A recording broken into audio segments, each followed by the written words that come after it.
আসসালামু আলাইকুম। আমি আবারও আপনাদের মাঝে আরেকটি নতুন সতর্কমূলক ভিডিও নিয়ে আসলাম।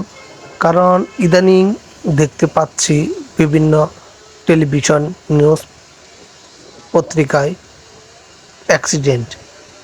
অমুক জায়গায় ট্রাক অ্যাক্সিডেন্ট, অমুক জায়গায় বাস, অমুক জায়গায় অটোরিকশা, অমুক জায়গায় মোটরসাইকেল। কিন্তু এদের এগুলো আমাদেরকে এড়িয়ে চলতে হবে কিভাবে? দেখুন, এখন কিন্তু বৃষ্টির দিন।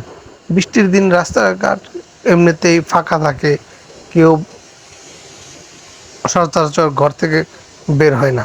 কিন্তু এখন এই বৃষ্টির দিনে যারা গাড়ি ওভার স্পিডে চালায়, অবশ্যই তারা একটু লক্ষ্য করবেন যে এই ওভার স্পিডে গাড়ি কখনোই চালাবেন না। কারণ ওভার স্পিডে গাড়ি চালানোর কারণে কিন্তু দুর্ঘটনা ঘটে, একজনের না একজনের কারণে দুর্ঘটনা ঘটে।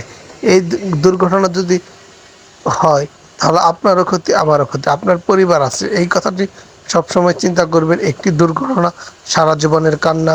ভালো থাকবেন, সুস্থ থাকবেন, কথাটি মাথায় রাখবেন এবং অন্যকে সচেতন করবেন।